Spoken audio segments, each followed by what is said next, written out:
Good morning, everyone. Welcome to Teleshadowing's fourth year, and welcome to our Patient Care 101 workshop. So first, I'd like to request Dr. Chima to begin, and then Minahu will take over from there.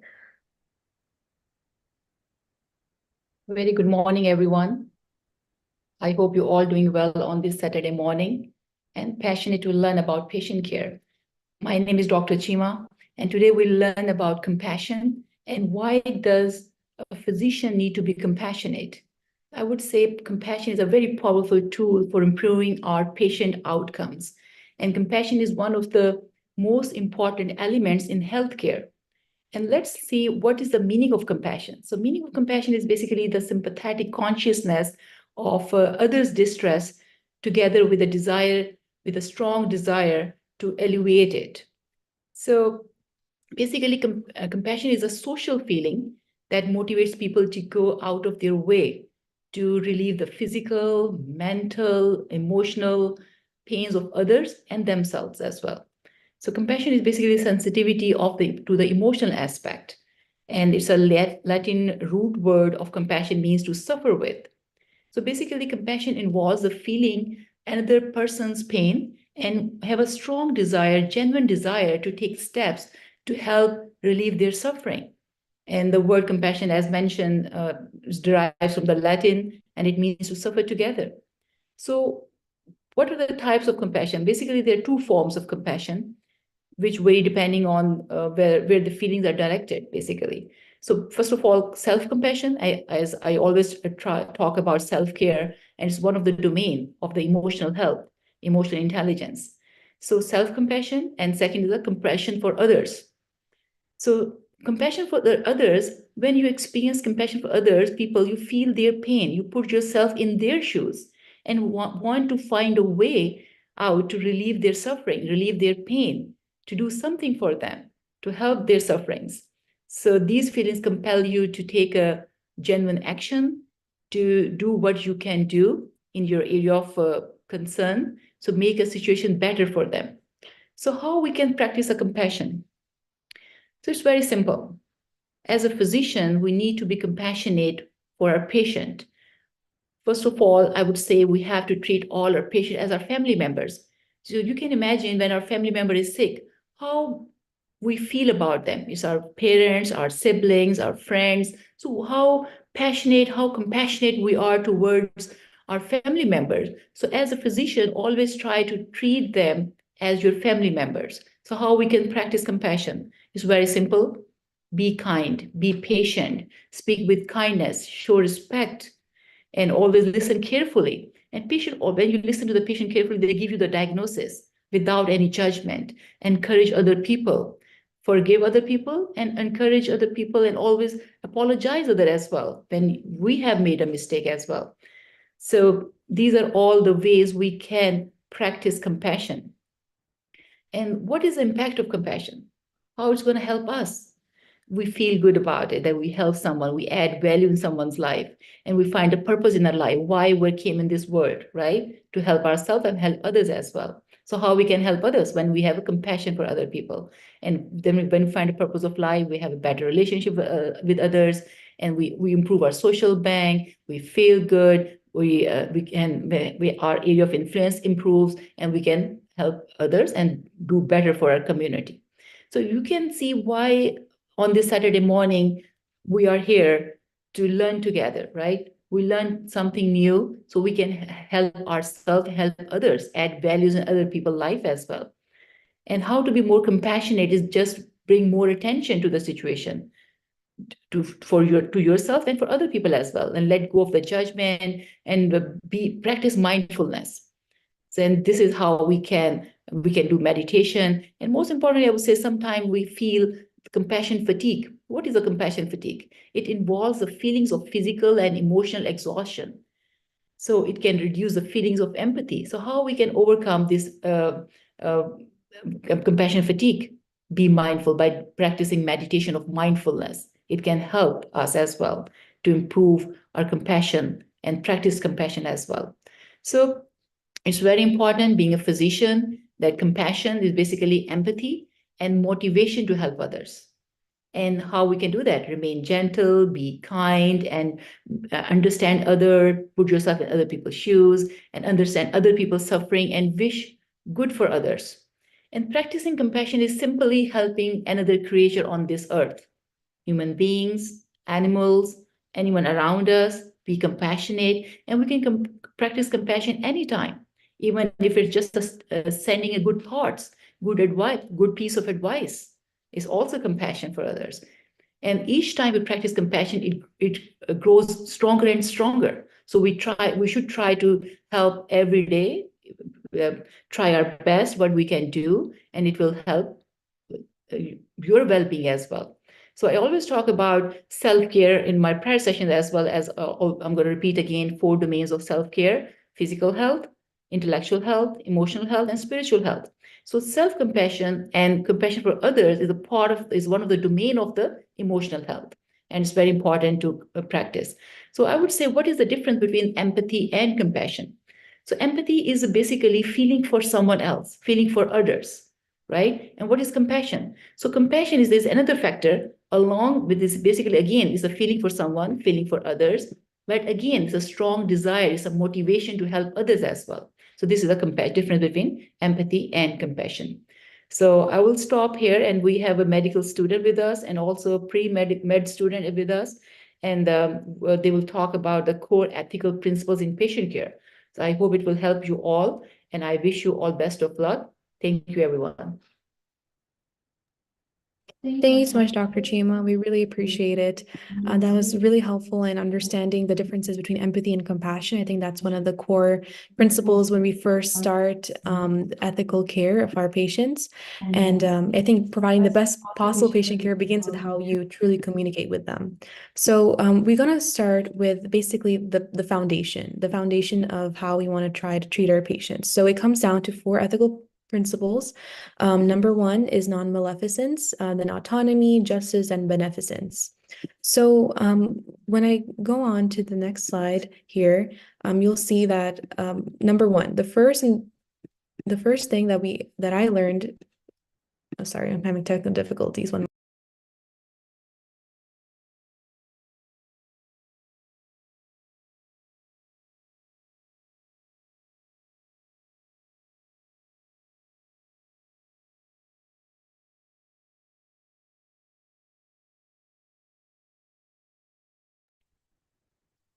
All right, I think I'm back now.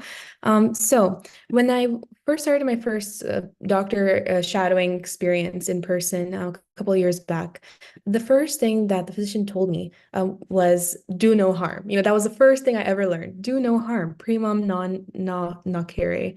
In Latin, that means do no harm. This is from Hippocrates, and basically it's a principle that tells us that as physicians, we must consider the possible harm that any intervention might do. So do no harm. It needs to be balanced against the next principle we're going to talk about, which is beneficence. But if the benefits outweigh the risks, a patient should be able to make an informed decision to proceed. So making sure that we do no harm. Next is autonomy, which is the obligation to respect the patients as individuals, making sure that they have the autonomy for privacy. That's what HIPAA is for. And to making sure that they have the conditions necessary to make the well-informed or informed choices about their own healthcare, because they're the boss of their bodies and their minds. And so we also need to honor their preferences if they choose not to have medical care. If the patient has the capacity to make decisions for themselves, they may also just opt out of accepting medical care. And that's something that we need to be able to support and respect, because it's their bodies at the end of the day, and they get to choose what happens to them. And so that's just a core ethical principle as well that we always need to keep in mind when treating our patients. As for justice, simply put, justice basically means to treat people and persons fairly and equitably.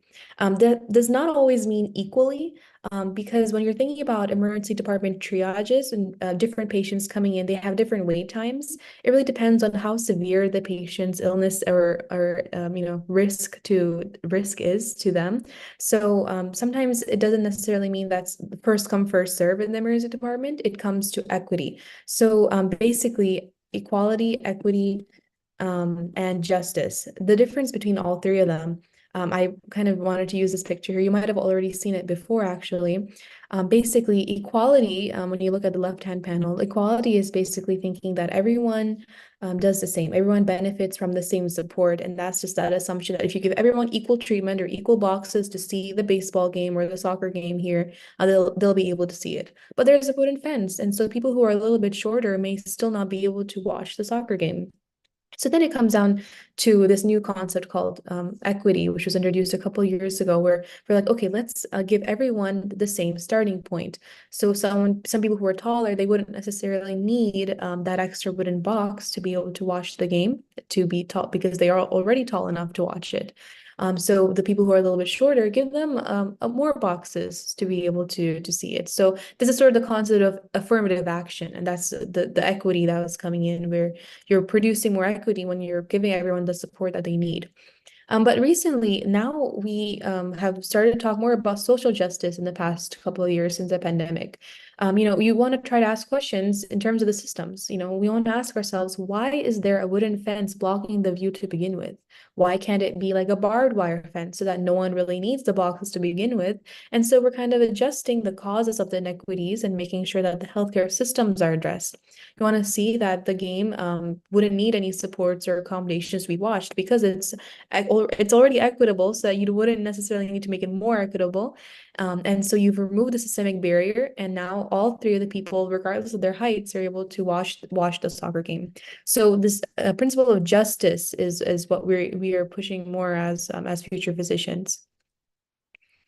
Now, as for beneficence, which is our fourth and final core principle, basically it tells us that physicians have this ethical duty to act in the patient's best interest. So it might sometimes conflict with autonomy. It depends. This is out of the scope of this lecture today, but sometimes patients don't have the capacity to decide on their own on their own selves. So it might sometimes conflict with autonomy, but generally speaking, and you want to try to see like what's the best interest for society and for the patient. So for example, like tuberculosis, sometimes patients might need to undergo like mandatory tuberculosis treatment. So traditionally, the patient's interest would supersede because it causes a risk to the society as a whole if the patient is infectious and they spread the disease everywhere else. So that's one caveat to this ethical duty, but we're still practicing beneficence because we're making sure what's best for the patient is also best for society and best overall. So these are decisions that public healthcare leaders make, and we've had a couple of lectures on it before on the different types of decisions that they make behind the closed doors when they're making the policies for our systems. All right. So to summarize, these are our four principles of healthcare ethics. They give us a foundation, the mindset that we have when going in to see our patients, because every patient has these ethical principles applied to them. Number one, non-maleficence, do no harm, which is the most important principle. Like, we are not going to do any harm. We want to make sure that the treatments that we provide our patients, the benefits outweigh the risks, because every treatment has its own side effects. We know that. But we want to make sure that we're not doing any net harm to the patient. That completely, that's kind of why this profession exists, and that's why patients have the trust in us to make sure that we want to make sure that they get better. Next, we went over autonomy, which is respecting that person's freedom to choose what's right for them. They have the capacity to choose. So if a patient does not want to go under medical treatment, it's completely up to them, right? They're the boss of their bodies and their minds. Next, and also we just want to support them, wherever they are at, we want to meet them where they're at and support them without judging them, and making sure that there's like a non-judgmental atmosphere, which we'll go over as well in this workshop. So next is beneficence, where basically all the choices that are made for the patient are made with intent to do good for society and for the patient as a whole. So we want to make sure that we are benefiting the patient. So not just non-maleficence, right? We don't want to just not do harm, but we also want to improve the patient's well-being in healthcare, like Dr. Chima mentioned. And finally, we want to provide justice to our patients. We are our patients' greatest advocates. We want to treat and provide care fairly to all of our patients. And want to make sure that we are triaging appropriately. We're making sure that the same treatments are applied. Unfortunately, there have been biases in our healthcare system in the past, historically, where marginalized communities were not treated very well, and these ethics were not established back then, or if they were not being equitably applied to all patients, as in, some people of a different color, of a different race, different background, different ethnicity. Sometimes there are language barriers. So that all leads to next week's topic, which is going to be the social determinants of health and how we can better improve care for all patients. But that's a sidebar for them. All right, now we're going to be switching gears a little bit into rapport building with our patients. So actually, like before we walk into the patient examination room that we're going to go through, we want to make sure that we have this toolkit with ourselves and preparing ourselves to actually talk to our patients. I know that at medical school, I spent a whole semester just focused on rapport building and patient communication. Um, because ultimately, patients, when they leave that examination room with you, they're not really going to remember all the treatments or all the terminologies that were given, or what the medications are for all the time, but they will remember how you made them feel. So we want to make sure that we are practicing active listening, that we are truly validating what the patients are feeling. So let's get started. So before interviewing the patient, we are going to number one, so number one, we're going to review my personal clinical behavior and appearance. Like, am I stressed?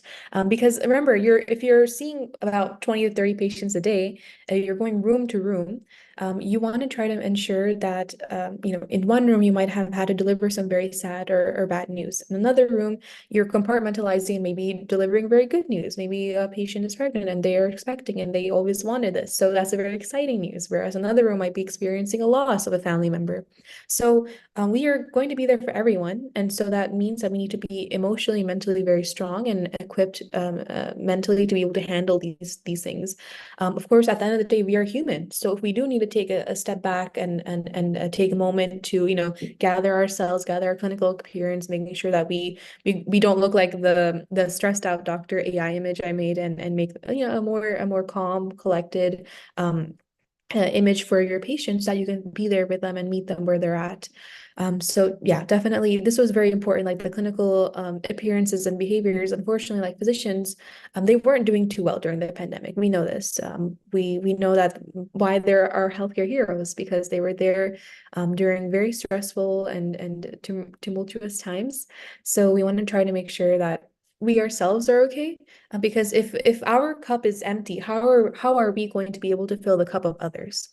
So the next thing I try to make sure to do before reviewing, I want to review my goals for the interview, like why, like once I know I'm okay, that I'm ready to see the patient and I'm in the game mode, I'm in that right mindset. I want to try to review the goals for my patient interview. Like I want to know what I'm actually going to be doing, right? I don't want to be wasting the patient's time. And remember that physicians also have a very limited amount of time.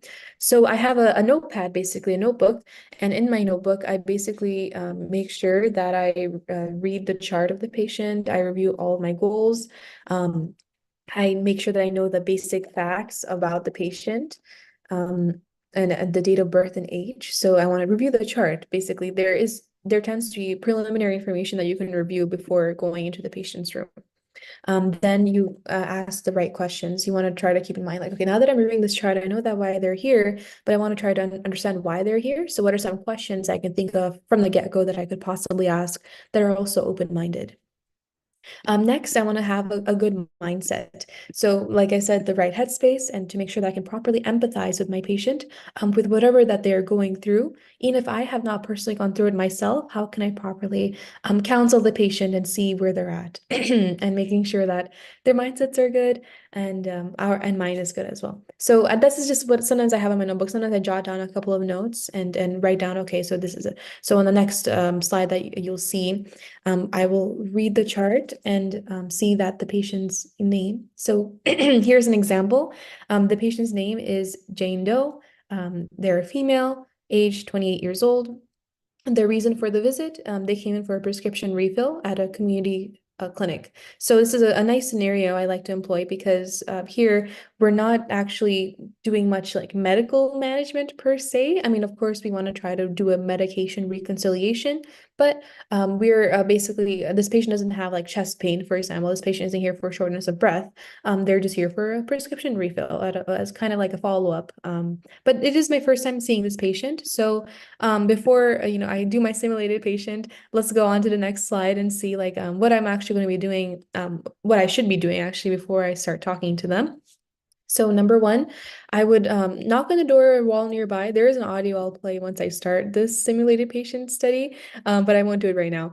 Then I'll ask and wait for permission to enter the patient's room. We want to make sure that we're not breaking and entering. We want to make sure that the patient is okay with us coming in. Because remember, the patient-doctor relationship goes both ways. It is the patient's right to also decline care sometimes, and that's totally fine. If they say no, it's okay. You can just, exit the room or not come in at all. Totally up to them, and they have the right to do that. And also want to make sure that we're like hand sanitizing. There tends to be like a hand sanitizer station, or like there's always usually a sink in like outpatient care rooms. So you can either wash your hands or disinfect them with hand sanitizer when you're entering and leaving. That just reduces just make sure that we all stay healthy, especially what the pandemic has taught us. So just always making sure that we wash and disinfect our hands if we're entering and leaving, because maybe something we might spread from one patient could go to another one because we're seeing so many. So here I am. I'm going to be knocking on the door now. So I'm going to play the audio. And now I'm going to be entering the room. Now, usually the room looks like this. You can see it's not the most ideal, right? There's a computer screen. The patient bed is sort of tilted away from like where the doctor should be sitting, right? So we want to try to make do with what we can, but sometimes it doesn't always work out. So definitely, I'm sure maybe you've also experienced as a patient yourself. And let me adjust one thing. All right. Yes. So basically, once you enter the patient room, you want to introduce yourself and ensure that everything's okay. Once you introduce yourself, I'll be like, hey, my name is student Dr. Minahil, and I'm here to basically, go over a couple of things or get something started for you for your care. And then I tend to sit with the patient. So basically, I would move that little stool you saw and move it towards the patient bed. So once the stool is there, I'm kind of eye to eye with the patient. And I obtain a permission and tell them like, is it okay if I ask you some questions to get things started and get to know more about why you're here? And then if there are any visitors in the room, I'll ask their relation to the patient. And if they're relatives, if they're not, and then ask if it's okay for visitors to be in the room, because sometimes patients aren't comfortable having other people, we know what's going on with them, because especially since you're going to be asking some sensitive questions when you start taking the history of the patient. So if it's okay or not, if it's not okay, then you can request the visitors to leave the room, or usually the visitors are in there. They are allowed, but always ask, never assume. You never know. So next, we want to establish an agenda with the patient. So we're going to be telling the patient, hey, you were here, or I am here actually, to just take a history, take a basic history and possibly a physical, and get to know more about. So the chief complaint that we went over was a prescription refill, right?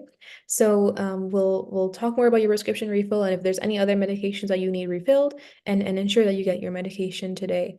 And then at the next, I'll start off with like an open-ended question and try to ask like how are things, or what are basically avoid yes or no questions. And talking about it's hard to do it without an example, so I'll be providing some examples that'll make it easier. And then once the patient tells you why they're here, you'll just summarize what they've told you. It shows you that you are like actively listening. It shows the difference. There's a difference between hearing and a difference between listening. So actually validate the patient's concerns and listen to what they have told you. So now we're going to be showing you a video. It's a very brief one. So I know I talked a lot, right? But really, this can happen in under a minute. So you can see this clip is 42 seconds, and it goes over all the 5 steps or the 6 steps that I just went over. So Good afternoon. Yeah. Good afternoon. My name is Anas Ali. I'm one of the final year medical students. Before we start, can I check your name and age?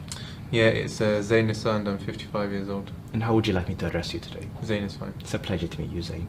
I've just been asked by one of the doctors just to have a conversation with you really about what's brought you into hospital. Anything we discuss remain confidential within the medical team as well. Are you happy to go ahead? Yeah, absolutely. Okay, great. So tell me a bit about what's been going on. Just this morning as I was leaving my house, Yeah. about 8 in the morning, I experienced some pretty bad chest pain. Okay. My wife called an ambulance and they brought me in, and here we are now. I see. So it seems like quite a bit has been going on. Yeah, it was quite bad. Yeah. Would you say you've been quite worried about it or not so much? It was quite worrying actually, yeah. So yeah, you can see like this student doctor, this medical student started off with saying like, was this worrying for you? Like, I'm sure you can only imagine like having a sudden onset of chest pain is pretty worrying. So this is sort of set in a hospital setting, and I'm going more towards like, outpatient care settings, follow-ups, community clinics. So there's a lot of different settings that you can see patients in. So we're sort of more geared towards like if you're seeing a patient for the first time, it could also be in the hospital, but once they're stabilized. Um, but but yeah, you can see that there was a checklist of things happening, right? So they first obtained consent from the patient. They then they first introduced themselves, obtained consent. They also confirmed the patient's identity, the name and date of birth, to make sure that it is the right person that you're talking to. I know that it happens sometimes, like you might accidentally walk into the wrong patient room, so you always want to make sure like before you start the patient interview, introduce yourself and then quickly ask like, okay, so I just wanted to confirm your name and date of birth, please.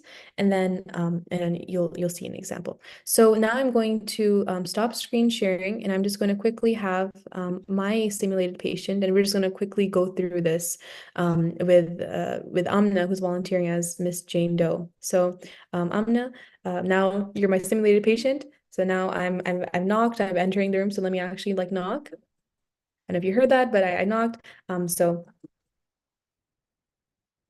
And then you will just say, Yes, come "Hi, in. yes, come Hi, in." yes. Okay. Hi, I'm basically I'm hand sanitizing. Hi there, my name is student Dr. Chima. I'm here to sort of get things started for you. But before I do that, I just wanted to confirm your name and date of birth. Yeah, my name's Jane Doe, and I'm 28 years old. All right, very nice to meet you. And how would you like me to refer to you today? Just Jane is fine. Just Jane is fine. Awesome. Very nice to meet you, Jane. So now I would be sitting at eye level with the patient, and you'll learn. You guys will learn why. But now I'm going to be sitting down with the patient, and now I'm going to get to know a little bit more about Jane. So Jane, we'll pause our visit now, and we'll go on to the next slide and sort of explain what happens next. So now that I've established rapport with the patient, I also was supposed to ask you.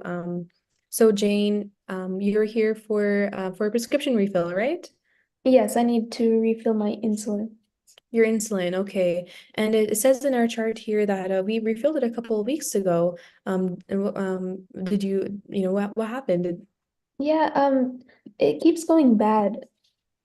Oh, why does it go bad? So where I live, my fridge doesn't work, so I'm saving up for a new one right now, but the times are tough, so it's taking a bit to get a new fridge for that. Okay, so times have been tough. I can only imagine. So what's been going on? Who lives with you at home? Yeah, so I live in a community home with a few other females.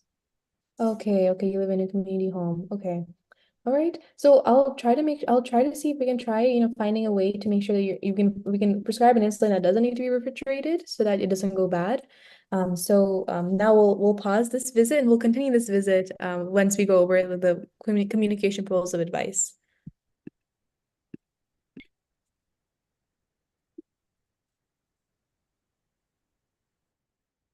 All right. So while I'm looking at the patient, I want to maintain like positive and involved eye contact. I want to get at the patient's level or even lower. There's actually a couple of studies that show that like patients actually think that you have stayed with them for a longer amount of time when you are actually sitting at their level, which is very interesting. Um, Actually, let me show you that study really quick. Yeah, so here, basically, patients usually perceive that a provider has stayed with them for double the amount of time than they actually did if the provider sat down instead of standing up with them. So that's a really good tip. So even if there's no stools around or no chairs around, you can even like squat and get to eye level, or you can ask for permission if you want to sit at the end of the foot end of a bed, because you always want to be able to have eye-to-eye contact. You don't want to tower over the patient or establish this hierarchy, right? Because we want to be on the patient's team. We don't want to intimidate the patient. And we are also going to ask them sensitive questions about their past medical history. So you want to make sure that they're comfortable. And of course, we want to find ways to relate to our patient. And it's totally fine to respond to a patient's emotions, even if it's hard to relate sometimes. But there's always ways. Even if I cannot really relate to my Jane Doe because she is homeless and I've never experienced that before, what I can do is I can find other ways to relate. I can ask what they like to do for fun. There's something that we can relate on that point, or I can ask what their occupation is.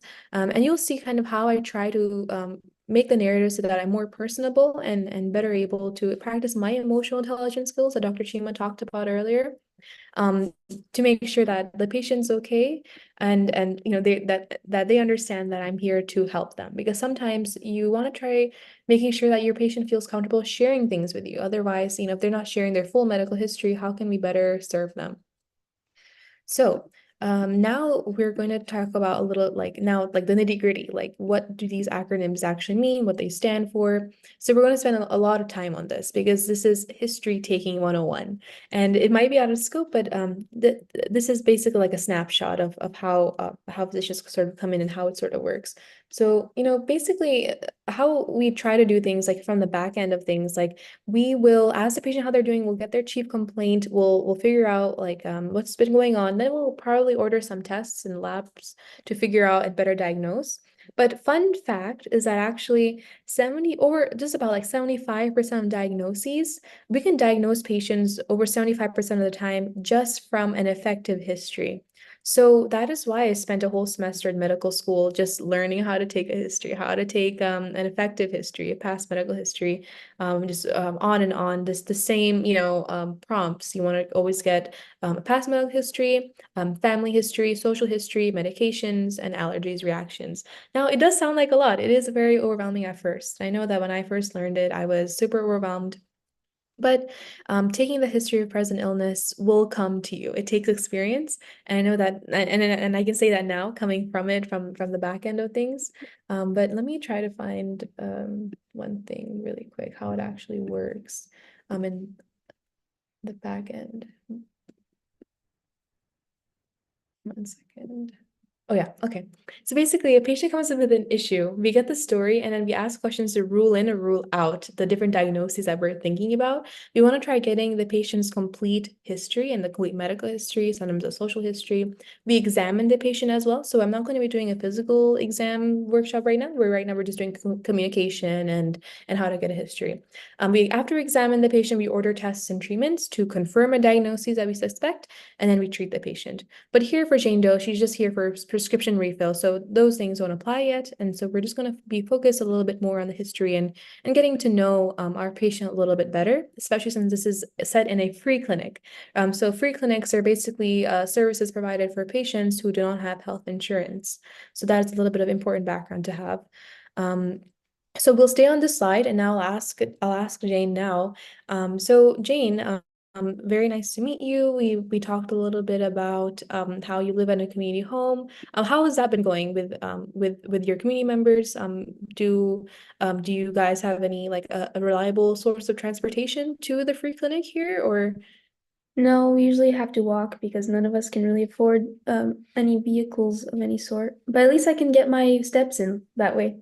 Yeah. So that actually leads me to wanting to ask you a little bit about your diet and exercise. So how many miles was the walk today to today's clinic? About 5 or 6, I believe. 5 or 6. Wow, that is a lot, especially in the cold, in the cold winter months. Yeah, I had to get up really early. Oh, okay. You want to try to see, we can try maybe getting a mobile clinic over to your community home and make it more accessible for you. Oh, that would be great. I'm sure the other ladies would love that.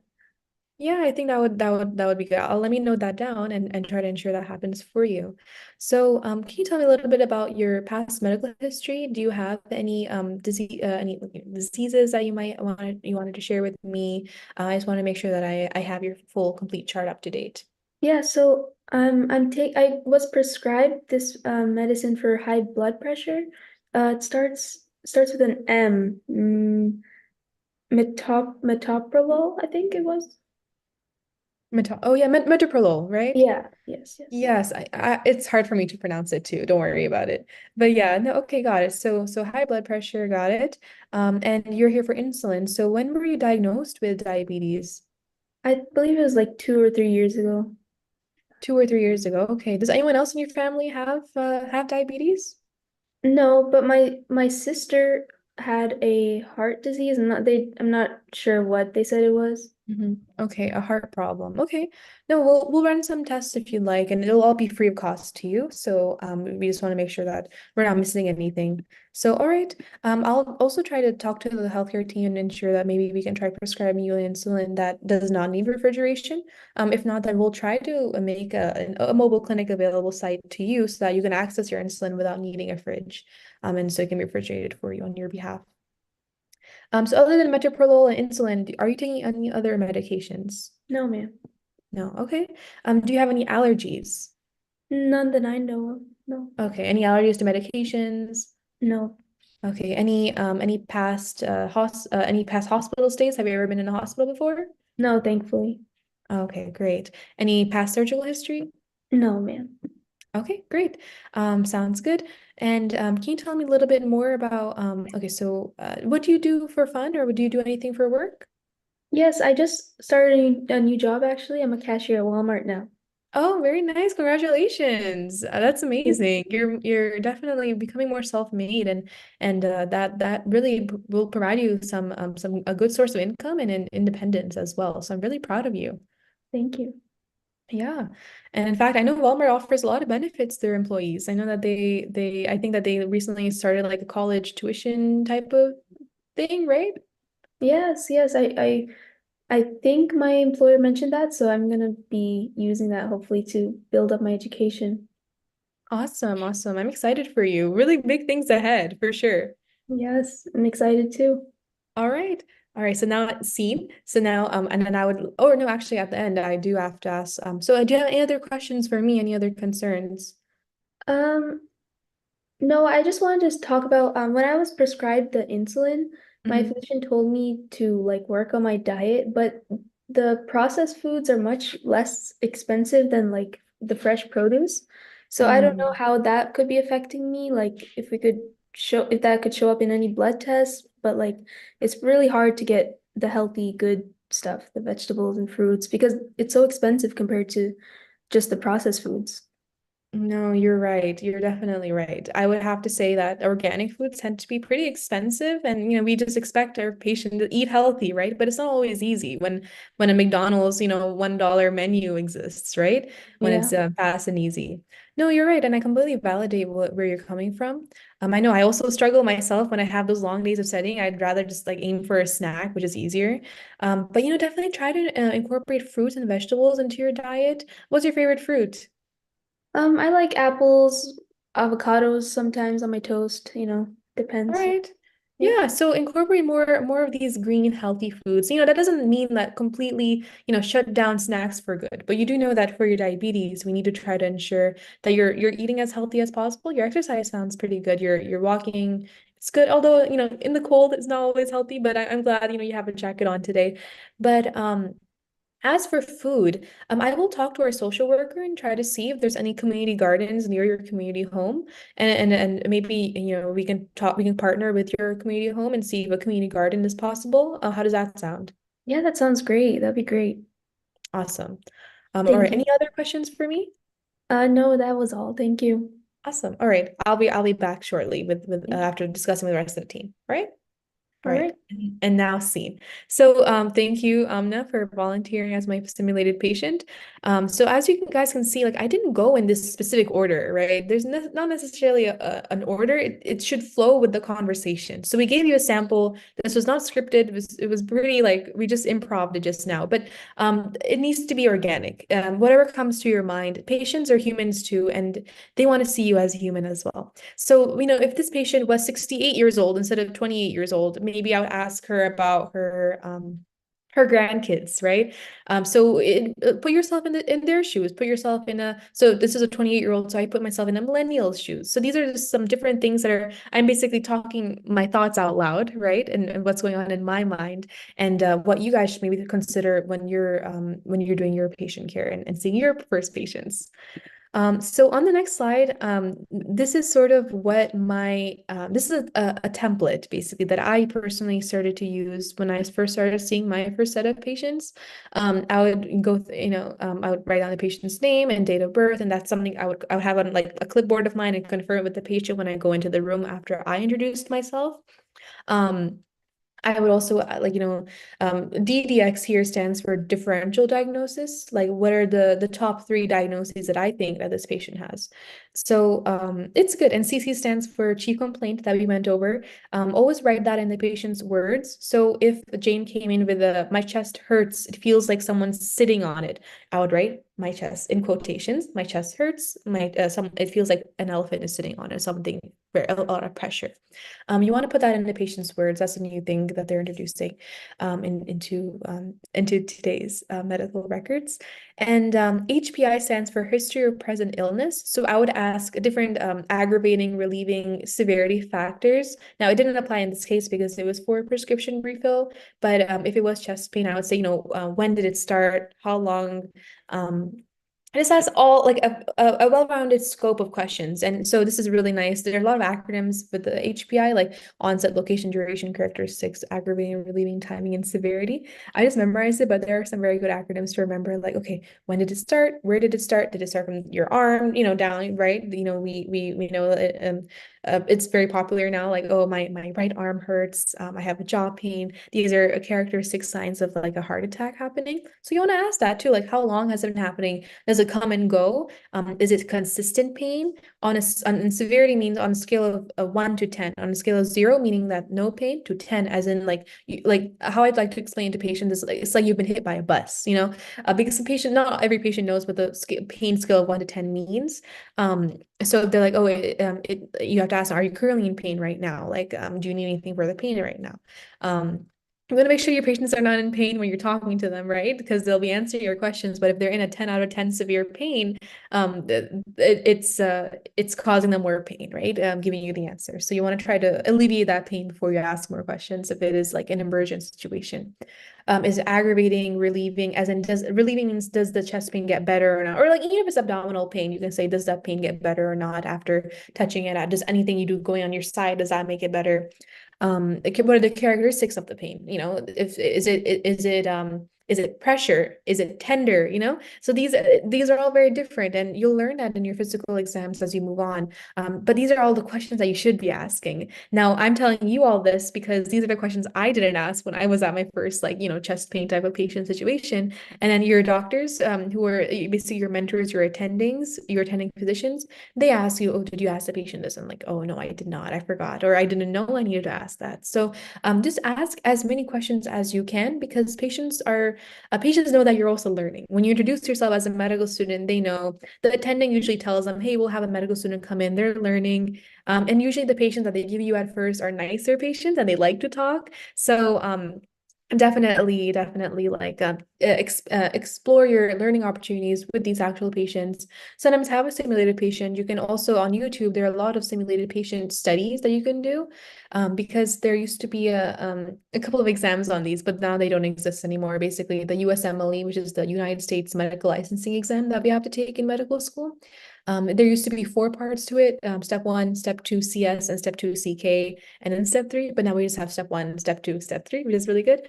But back then, there was a lot of content going around, which is very helpful, like on clinical skills. And this is just one brick amongst many different clinical skills that you'll be learning. But I would say that communication is the foundation because your patients, like I said, 75% of your diagnoses can happen from just learning about your patient's history. Once you learn more about different types of comorbidities and diseases and the right types of questions to ask, and you can definitely narrow down your differential diagnosis for sure from that.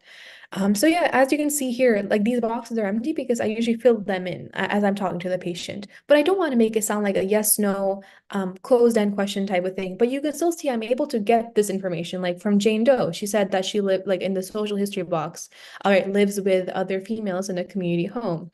Occupation, a cashier at Walmart. Now, I didn't ask about travel, pets, and relationships. It wasn't necessarily needed for right now, but in a proper and full history, I would ask, have you had any recent travel? But I am making the assumption that since this patient is not is unhoused and is coming from a lower socioeconomic background, it's still good to ask these questions, but sometimes if it's just for a prescription refill and you have a lot of other patients as well, you don't necessarily always have to ask these questions, but it is good practice to do so. And also health-related behaviors like diet and exercise we've talked about. Now, I didn't ask you about tobacco. Like, and you should ask about that. Like, I forgot to, like, because I didn't have this in front of me. So you see, like, even after all the practice I've had, I still forget, and that's okay because we're all students and we're all continuous and lifelong learners. So I would ask, do you smoke? And ask it like this. This is how I frame it. Like, I'm going to be asking you some sensitive questions. Is it okay if I ask them? You ask them, and then you can go on and ask about alcohol, drugs, and sex. Completely in the same tone and in the same way, and say these are questions I ask all my patients. So there you have it. And now we're going to switch gears to how to manage difficult patients and families. So staying on this slide, basically the reason why I inserted in families into this clip art is because one of my first patients, unfortunately, kept getting talked over by her husband and by her family members. And so what I should have done at that moment was probably tell the family members, hey, like, I really appreciate that you care a lot about this patient, but I want to try asking Jane Doe the questions, even though Jane Doe's husband is trying to give me the history. Because sometimes it is valid. Sometimes there's a language barrier, and you do need a family member to basically translate on the patient's behalf. But we do also have medical interpreters, so we do always need to make sure that we're using the professional services that are available to us. So just having the family members on board with the interpreter, that's totally fine. But I just mean in the case where there's a patient who is able to talk for themselves, but all their family members are talking over them or giving the history on their behalf. That's sort of why I put it in, like, if there's any visitors in the room, to ask if it's okay for them to be there. There are some really good techniques to sort of manage difficult families who are also very involved in their family members' care, which is totally valid. But what I try to do sometimes, I take a stethoscope and I listen to the patient's heart and I say shh, to the family in a respectful way, because I want to talk to the patient and I want to learn from the patient's perspective, because I am managing the patient's care. And sometimes listening to things from the patient is better, because the patient knows what pain that they're going through, or what they are going through, or what's going on. And so get it all, the rule of thumb is get it from the traditional and normal source. And the primary source, I mean, the traditional primary source. All right. So basically, now what is a difficult patient, right? Like, what is considered a difficult patient? Now, we talked about a little bit on families. Now, like pediatric patients, we always have to deal with their parents because they are minors, but let's talk about adults. Difficult patients are basically defined as those who have like behavioral problems, or they have like a lot of negative emotions. If they're not like acknowledged or managed correctly, the feelings can lead to like a diagnostic error, and sometimes unpleasant confrontations with your patients, and sometimes troublesome complaints and claims from the patients. Again, like, definitely, we want to make sure that the patient feels comfortable and safe with us, and also vice versa. We want to also put ourselves in a safe scenario. So there's actually a study that showed us that almost 30% of patients, which is nearly 1/3 of patients, are considered difficult, quote unquote. These patients are the ones who are usually like mentally or medically ill, or have like complex social circumstances that sometimes we are not able to relate to, or they have a lack of support, or maybe they just behave like angrily, manipulatively, or in a hostile way. So patient care is not always a bed of roses, right? It can get challenging, which is why, like I said in the beginning, I prefaced this by saying like physicians need to be mentally strong and compartmentalize and try to put themselves in other patients' shoes, but also respect themselves and know that if you need to take a moment, if there is a really difficult patient, that you have a team around you. You're not always treating patients alone, and you aren't going to be for at least I know I'm not going to be for the next like 7, 8 years, right? Because I will have an attending, I will have resident physicians to monitor my care of my patients as a medical student. So there are 4 types of patients. There are difficult patients that have been classified. Like there's one called a dependent clinger. These are patients who are like they flatter the patient, so that the patients who flatter physicians basically just so that they can have access to like a doctor's personal cell phone or have after hours communications. Now you'll learn in medical school like a lot of like ethical dilemmas that come up from doing that, or from having like a friendship with your patient, or a relationship with your patient, which you should not. The patient's over the top gratitude sometimes becomes replaced by like increasing demands, basically. So we want to try to make sure that we're protecting our time and ourselves, while also providing the best possible patient care. Another type of, or the second type of difficult patient that I can think of is someone called the entitled demander. Now, basically, this is the type of patient that tells you what to order, or like basically the patient that tells you how to doctor. Now, it's totally fine now that it's totally fine to understand where they're coming from. I know, like, who hasn't Googled their symptoms before, and who hasn't tried using ChatGPT now to diagnose them and to tell them, what to order, what types of medications to prescribe. So these are patients who are like they know it all, but sometimes patients come from a medical background. So this is where knowing like, oh, so what is your educational background? Like asking these follow-up questions so that you can adjust the way you talk to your patients based on them, based on who they are. So that's one. So that's something that we have to try to manage. And then there's like people who go through like help seeking and help rejecting cycles. The third type of patient is called the manipulative help rejecting complainer. They just basically they ask for help, but they don't follow through, or we used to call these patients non-compliant, but we're leaving that term and now calling it non-adherence. Now, non-adherence is a little bit different because non-adherence means that they're just not adhering to the medications. Like, look, Miss Jane Doe, for example, she was not taking her insulin. Now, would I say that this patient is non-compliant? No, it's because there are other socioeconomic factors that she had. Her fridge was not able to hold her insulin for her, so her medication went bad. So that's why she had to come in for a prescription refill. Now, I had to let go of my biases and say, oh, this patient is just non-compliant with their medication, right? No, you had to ask questions, learn, put yourself in their shoes, and be open-minded and non-judgmental. So that's why we call these patients non-adherent to medications, because that could be for a wide variety of reasons, not necessarily, oh, I'm not complying, right? Sometimes there are factors out of my control, which are why I'm not necessarily complying with my medication regimen. Sometimes medications are really hard to pronounce or understand when to take what medication.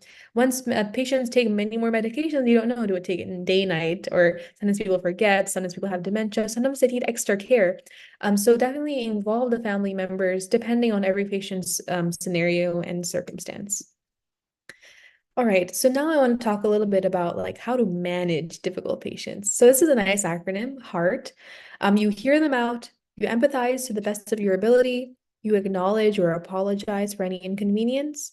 Um, Ultimately at the end of the day, like it's about the patient. Like we have to channel our inner abnegation and be a little it is our responsibility to put the patient first. So acknowledging and apologizing any inconveniences that they might have had, like they had a very long wait time. Then you have to respond appropriately, like also maintain our emotional intelligence, not let it, understand that there were other circumstances. And so if they're letting out their anger or aggression or like attitude onto you, it's not personal. Like we have to learn that we should not be taking these things personally, because they know that you're here to help them. So just reiterate that, tell them like respond appropriately, say, okay, well, I am here to help you. Like, what can I do for you today? Like, what is something that you want to focus on today? Sometimes patients will go on a very long grocery list of things that are going wrong, or so that's why we have a chief concern, and we want to try to focus the conversation and respond appropriately. And finally, we want to take responsibility for actions and thank them for bearing with any circumstances. So once we do that, usually that tends to make the patient calm down. And we just want to practice emotional intelligence, like I said, and compartmentalize, understand that if the patient is being a little bit rude to you, don't take it personally. All right. Well, now to summarize, like this patient, I guess, sort of impromptu sort of patient care, patient history taking workshop. Number one, we build a relationship. So we greet and show interest in the patient and as a person first, we use words that show care and concern throughout the interview with the patient. We use like a tone or a pace or eye contact and posture. Like, of course, body language is 80% of our communication, that show care and concern for the patient. And number two, we open the discussion. We're the ones who ask the questions, right? So we open the discussion by allowing the patient to complete their opening statement, like why they're here, without interrupting them. We want to make sure that they're here, they're heard fully and validated fully. So once we ask that and they tell me, okay, well, Jane Doe was telling me she's here for a prescription refill, I would ask, is there anything else? Because I want to elicit a full set of concerns. And then I will like explain or negotiate like an agenda for the visit and explain that there. Number three, I will gather information. That was the history taking piece that we talked about. Remember the family history, the social history, the medication history, everything else. So we will begin with the patient's story by using open-ended questions. So when I asked Jane Doe, for example, like tell me more about like your living situation, tell me more about, oh, why have things been tough, we are here to be a listening ear to our patients for sure. And if they're hinting at something, they want to tell us more, and we need to have the ears and to listen and to fully hear them out, allow them to talk about it if they're comfortable sharing. It's not a very easy thing coming to a free clinic where you don't have healthcare. Healthcare is very expensive in America. We're going to talk about that next week, as to why that is. But we're going to be beginning the patient story by asking them non-judgmental questions. Do not make them feel judged, make them feel validated. We'll clarify details as necessary because we want to make sure that we're getting the full story. And then ask like more specific yes or no questions. Once you get more like delve deep into the conversation, we'll summarize and give patient the opportunity to correct or add any information. Like Jane Doe told me when I asked her, is there anything else? She did say there was something else. So that's good that I asked. Otherwise, I would have missed something when I was presenting her case to the patient care team. So then I'll summarize, I'll give the patient an opportunity to add or subtract any information or correct any information. Then I want to transition effectively to additional questions. So that's actually why why I didn't go in the order that necessarily my template was. I was kind of going all over the place because that's just sort of where our conversation was flowing, right? I'm not a robot. Right, I'm not ChatGPT. I'm not going to ask. Right, I have empathy. I'm a person, and I'm having a conversation. It's not necessarily like, oh, so looking at basically, patients nowadays are complaining, oh, the doctor's always on their screens like this, right? Like turned away from the patient, and they're typing away on their computers. So, like at that patient room I showed you. So definitely like have eye contact with the patient, like I am having eye contact with you guys right now. So, yeah, have these effective transitions. It's easier said than done, asking open-ended questions, that's very vague. What does that mean? It takes practice. And open-ended questions are basically like, tell me more about that. If you're not sure what else to ask, like, oh, I can't imagine how hard that must be, but I wanted to say that I'm here for you. Like the empathy versus compassion difference that Dr. Tima talked about. We want to be empathetic listeners and be compassionate because we are here to try to make things better. So when Jane said, oh, like this was a 5-mile walk for me, I said, okay, well, maybe we can try to see if we can have a mobile clinic open for you nearby, right? And something that's closer to you because sometimes you can't afford bus tickets here. All right. So number 4 is understanding the patient's perspective. So I would ask about life events, circumstances, and other people that might affect their health. I would elicit the patient's beliefs, concerns, and expectations about their illness and treatment. As sort of asking them like, so what would you like to happen today? What are you expecting to happen today? I would also respond explicitly to the patient's statements about ideas or feelings. So for example, the patient also like I would also do like a social wellness history, basically, which what that means is like asking about their mental health. Like, okay, like I can't imagine how that must be for you. Like how are you holding up, right? Like before, like if Jane Doe didn't have a new job, I would have, or if she was like, I recently got laid off. I'm like, well, I'm really sorry to hear that. Like, how are you holding up? And check in with their mental health. We are emphasizing that more nowadays too. So we also want to make sure we're avoiding miscommunication, which is why I say we need to respond explicitly to the patient's statements about ideas and feelings. All right, well, number 5, in our patient history taking toolkit, we share information. Basically, we explain using words that the patient can understand, right? We're now going to be using medical lingo like, oh, so you had did your sister have a myocardial infarction? What was her troponin, right? This all sounds like a different language to people who aren't in medicine, who aren't in healthcare. Instead, I would ask, oh, so your sister, she had a heart problem. Do you remember anything about that, or do you know what she's taking for it, or how is she doing now? Did she have to go through surgery, like a bypass surgery? These are some words that like basically, like I said, when I'm saying meet at your patient's level, both physically, like eye contact wise, if you have to sit or crouch, sit on their bed, have direct eye contact, don't tower over them. The same way applies mentally and you're in your conversation. Talk to them like you're also not like necessarily like in the medical field. Talk to them like you're a human. But also, obtain information, right? You understand the patient's perspective, you're sharing information, but sharing information at the patient's level, right?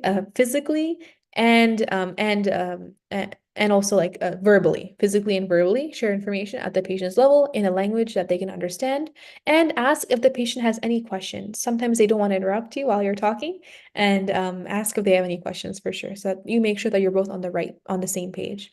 And then number 6, we provide closure at the end of the interview. So at the end, I ask if the patient has any more questions, any concerns, any other issues that I might be missing. Definitely ask that before you leave, for sure. And then see if there's anything else that they might need to add. And then at the end, I will acknowledge the patient. I'll say, it was very nice meeting you, Jane, and I'll close the interview and I'll be right back. And so I'm closing the interview. I'm providing some sense of closure to the patient. So, in that vein, in that vein of providing closure to the patient, I'm also going to be providing closure to this brief workshop and provide you my closing thoughts.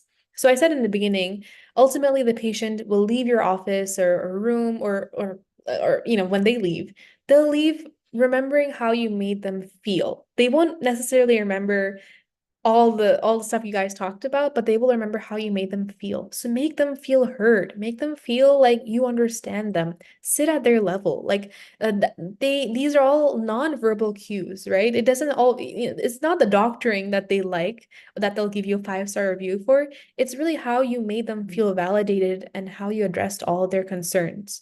So they can read your body language and demeanor, right? So we're always assessing each other's demeanors subconsciously too. So ultimately, like, it's okay if I'm a medical student in my first year right now, and I don't know all the answers to the medical questions, but I'm able to score highly on my simulated patient tests, or when I actually go in with an actor patient, because they are grading me on how I made them feel. Not necessarily if I got through every single question, like, okay, because I might forget, like, sometimes I just get really involved in a conversation, and sometimes that's totally fine, right? Depending on the scenario. So I would leave you guys with this thought and just understanding, like, hey, like, we are here for our patients. We want to make sure that we develop a good rapport with them and develop our communication skills. And that's really done through communicating with more patients, with more simulated patients, watching some YouTube videos, and just observing different types of interactions that you can form your own style and your own interaction.